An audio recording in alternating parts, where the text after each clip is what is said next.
Hello everyone, आपण पाहत आहोत बेसिक सर्वेइंग. तर आजच्या लेक्चरमध्ये बेसिक सर्वेइंग मध्ये युनिट नंबर 4 जो आहे आपला थिओडोलाइट सर्वेइंग. तर थिओडोलाइट सर्वेइंग मध्ये आपण पाहणार आहोत आज टाइप नंबर 1 चे प्रॉब्लेम. जो प्रॉब्लेम 101% एक्झामला येतो 4 मार्कांसाठी. काय विचारलं जातं बरं त्या क्वेश्चन मध्ये?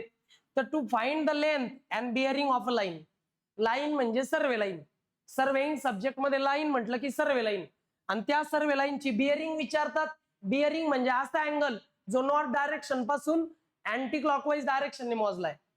नॉर्थ डायरेक्शन पासून नॉर्थ डायरेक्शन अशी असते, आणि नॉर्थ डायरेक्शन पासून क्लॉकवाईज डायरेक्शनने, नॉर्थ डायरेक्शन पासून क्लॉकवाईज डायरेक्शनने जो अँगल मोजला जातो त्याला म्हणतात बिअरिंग. मग तुम्हाला सर्वे लाईनची बिअरिंग फाइंड आउट करायची आहे आणि सर्वे लाईनची लेंथ फाइंड आउट करायची आहे. असे या टाइप फर्स्ट टाइपचे प्रॉब्लेम्स आहेत. चला मग मुलांनो, काय काय दिलंय बघूया. या टाइपचे क्वेश्चन नेमके कसे येतात. 3 वेळा एक्झामला आलेला एक प्रश्न आहे. टाइप नंबर 1 चा प्रॉब्लेम आहे बरं का बाळांनो, ज्याच्यामध्ये तुम्हाला लेंथ आणि बिअरिंग काढायचंय. क्वेश्चन नंबर 1 आहे, असा आहे question. Find the length and bearing of a line PQ. Find the length and bearing of a line PQ if काही ऑब्झर्वेशन दिले बाळांनो. 3 वेळा एक्झामला आलेला प्रॉब्लेम आहे. 3 टाइम्स इन एक्झाम. इकडे पहा. तर एक छोटासा टेबल लिहिला असतो बाळांनो या टाइप मध्ये, ठीक आहे. ओके, आणि इथे लिहिलेलं असतं पॉइंट. इथे लिहिलेलं असतं बाळांनो पॉइंट.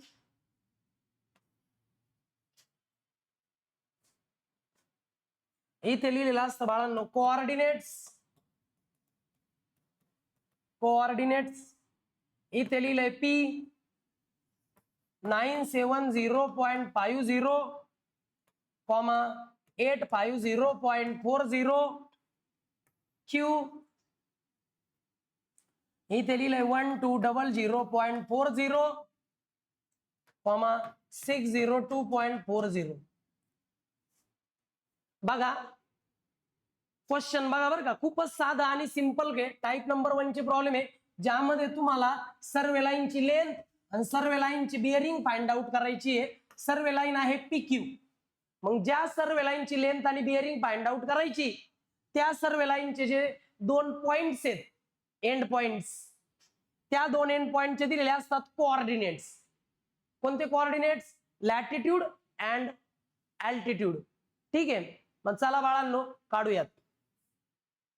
क्वेश्चन लक्षात आला का? एवढाच क्वेश्चन असतो, 4 मार्कला एक्झामला येतो. हा क्वेश्चन 3 वेळा एक्झामला आलेला आहे. यात काय डाऊट आहे का? ओके, चला आता मी पुढे जातो. सोल्युशन.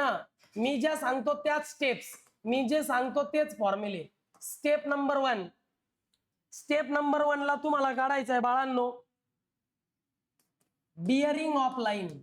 काय काढायचं? Bearing of survey line PQ. काय काढायचंय? Bearing of survey line PQ. Survey line PQ ची पहिल्यांदा बिअरिंग काढायची आणि मग नंतर लेंथ काढायची. Bearing is called as theta. Always बिअरिंगला काय म्हणायचं? थिटा. तुम्ही म्हटले सर बिअरिंग काढायची कशी? इकडे पहा, बिअरिंगचा फॉर्म्युला आहे. काय फॉर्म्युला आहे? इकडे बघा बरं का. Theta is equal to tan inverse of. Theta is equal to tan inverse of. Theta is equal to tan inverse of departure upon latitude. Departure upon latitude. हा फॉर्म्युला पाठ होईल का मला सांगा? सिंपल फॉर्म्युला आहे. एका सिंपल फॉर्म्युल्याच्या मदतीने तुम्हाला बिअरिंग ऑफ सर्वे लाईन काढता येईल थिटा. आता बघा बरं का बाळांनो मी कसं फाइंड आउट करतो. Theta is equal to tan inverse of. तुम्ही म्हणले सर डिपार्चर काय आहे आणि लॅटिट्यूड काय आहे? चला मी तुम्हाला शिकवतो कसं फाइंड आउट करायचं. See here.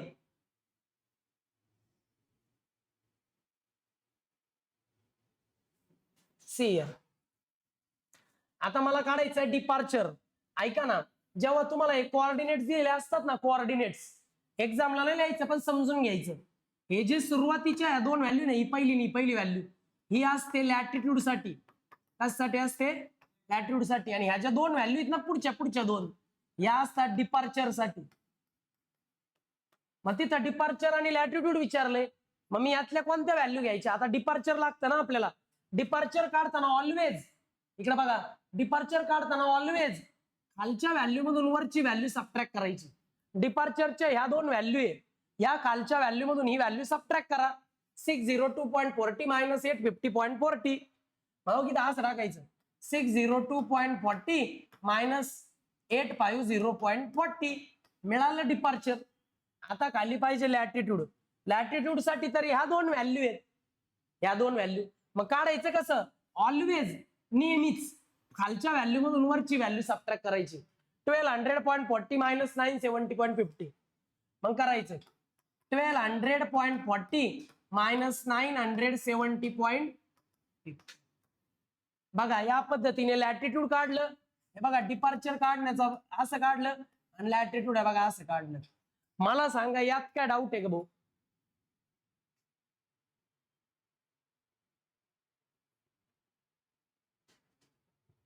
यात काय डाऊट आहे का?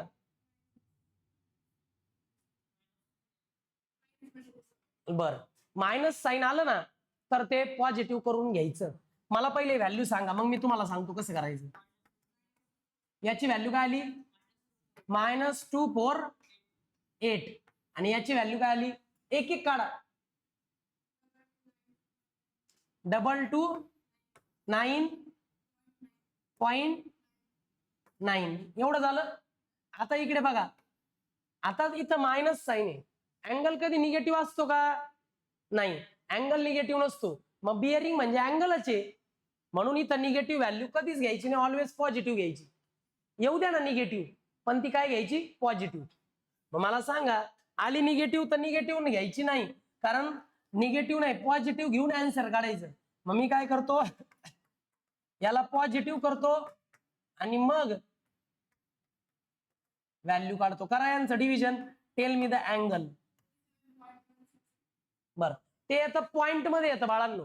पॉइंट मध्ये आलं की एक बटन आहे पहा, ते बटन आहे बघा असं दिसतं, त्याच्यावर असं सिम्बॉल आहे 0, असं असं हे सिम्बॉल. मग ते बटन प्रेस करायचं म्हणजे तुमची बिअरिंग अँगल मध्ये येत असते. काय येते? अँगल मध्ये. किती?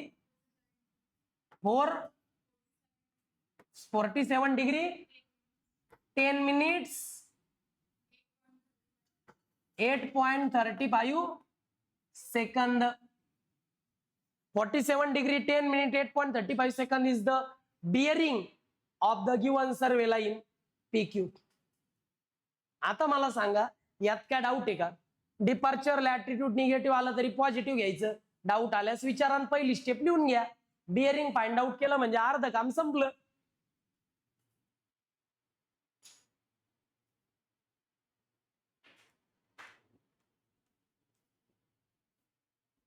जमेल?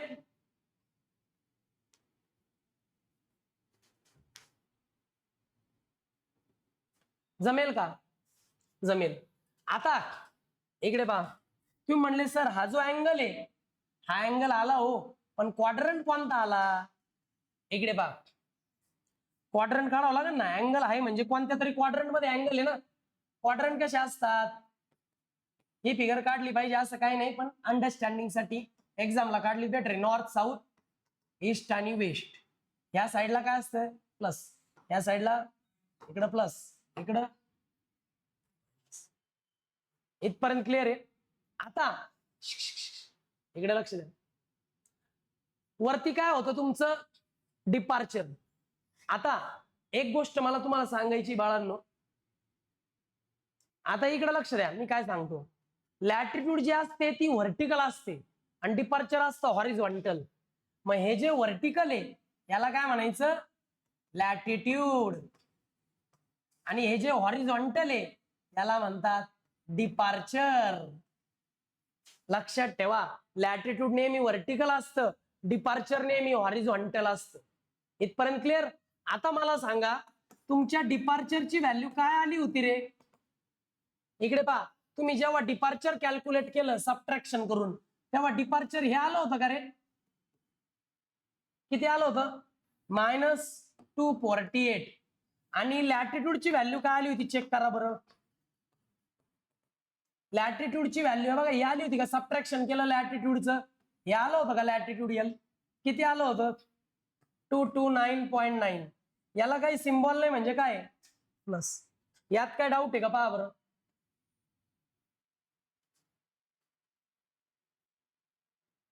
यात काय डाऊट आहे का?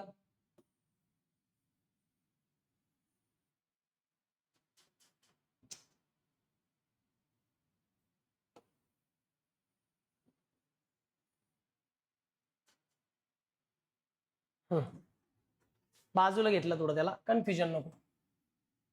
आता मला सांगा डिपार्चर कोणत्या साईडला निगेटिव्ह आहे? डिपार्चर म्हणजे हॉरिझॉन्टल लाईन, ह्या साईडला डिपार्चर पॉझिटिव्ह आहे, या साईडला म्हणजे बघ हा. पुढं लॅटिट्यूड काय आलं? पॉझिटिव्ह. लॅटिट्यूड म्हणजे व्हर्टिकल ऍक्सिस. कुठं बरं पॉझिटिव्ह आहे लॅटिट्यूड? वरती की खाली? वरती. म्हणजे तुमची सर्व लाईनचा क्वाड्रंट हा झाला का रे? म्हणजे तुमची सर्व लाईन जी PQ आहे ती या साईडला आहे. मग इकडे पहा, याला तुम्ही म्हणले सर हे इथं तुम्ही शो केलं बाबा फिगर मध्ये, इथं कसं शो करायचं? मग तुमचा थिटा काय आला पहा, हे अँगल तर तोच आहे 47 डिग्री 10 मिनिट 8.35 सेकंद, हे सगळं तेच आहे. प्रथम नेहमी जेव्हा तुम्ही डायरेक्शन शो करता तेव्हा व्हर्टिकलची शो करायची.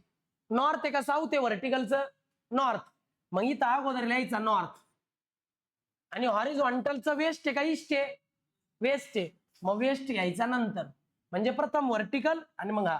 And this is called as the final bearing. या बिअरिंग मध्ये काय होता? डायरेक्शन होती की कोणता क्वाड्रंट आहे. क्वाड्रंट कसा ठरवला हे समजलं का ते सांगा मला. या बरं एवढं ड्रॉइंग बिंग करून, म्हणजे कसं प्रत्येक प्रॉब्लेमला लक्षात राहील. बरं बाळांनो, ही बिअरिंग आली, पण ही बिअरिंग आली क्वाड्रंटल बिअरिंग म्हणजे रिड्यूस बिअरिंग. कशावरून? कारण याच्यामध्ये काय डायरेक्शन दाखवली. आपल्याला पाहिजे होल सर्कल बिअरिंग, आपल्याला पाहिजे होल सर्कल बिअरिंग. मग होल सर्कल बिअरिंग कशी काढणार? सियर नाही आत्या, आपल्याला पाहिजे होल सर्कल बिअरिंग. म्हणजे हा जो अँगल आहे ना, हा नॉर्थ पासून मोजलाय. नॉर्थ पासून कोणत्या डायरेक्शनला मोजलाय हा अँगल? नॉर्थ पासून वेस्ट कडे मोजलाय. म्हणजे नॉर्थ पासून वेस्टच्या डायरेक्शनला हा अँगल मोजलाय. म्हणजे हा जो अँगल आहे तो एवढा आहे. होल सर्कल बिअरिंगचा नॉर्थ पासून मोजला जातो क्लॉकवाईज. हा झाला WCB. मग मला हे पूर्ण असतं 360 मधून जर एवढा अँगल गेला तर WCB येईल ना.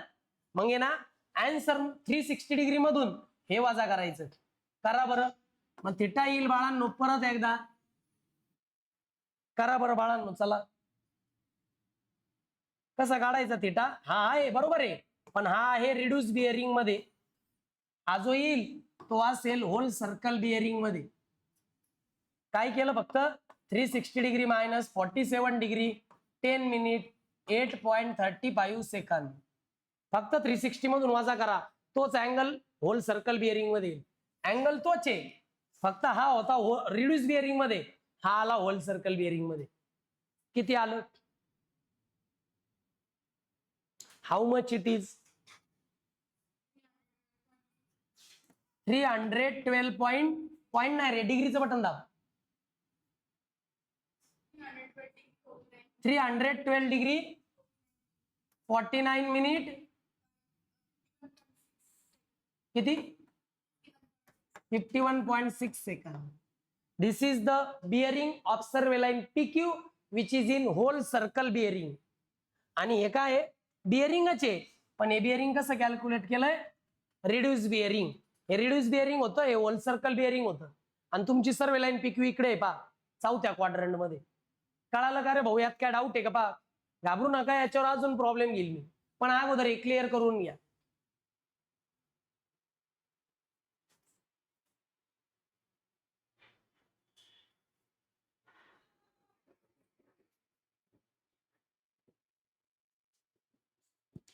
झालं का बाळांनो? मग जमेल का बाळांनो हे आरबी आणि WCB? ओके. आता दुसरी स्टेप म्हणजे फायनल स्टेप, स्टेप नंबर 2. याच्यामध्ये काय करायचं माहिती का तुम्हाला? यामध्ये तुम्हाला काढायचंय length of survey line PQ. Length of survey line PQ ला मी म्हणणार एल. तुम्हाला माहिती आहे length of survey line PQ चा फॉर्म्युला आहे समेशन ऑफ एल चा square plus summation of D चा स्क्वेअर, म्हणजे लॅटिट्यूडचा स्क्वेअर प्लस डिपार्चरचा स्क्वेअर, म्हणजे असतो length of survey line PQ. ऐका ना, length of survey line PQ कसं निघेल? इकडे बघा, मला सांगा लॅटिट्यूड किती आलं होतं? तुम्ही बघा लॅटिट्यूड किती आलं होतं? 229.9. मग घ्या 229.9 चा स्क्वेअर. डिपार्चर किती आलं होतं? डिपार्चर -248. मग -248 चा स्क्वेअर. मग हे कॅल्क्युलेटर व्यवस्थित टाका आणि लेंथ ऑफ PQ सांगा. तुम्हाला भेटन length of survey line PQ in meter. Simple आहे लेंथ ऑफ सर्वे लाईन काढणं. घ्या लिहून.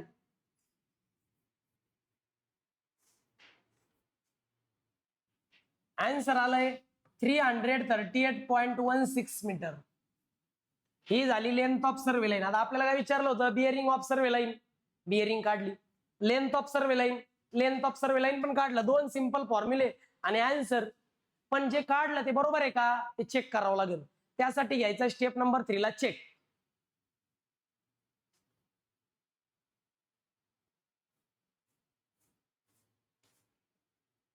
चला चेक घेऊया.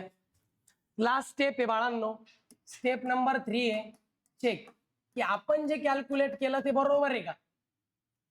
आपण जे कॅल्क्युलेट केलं ते बरोबर आहे का?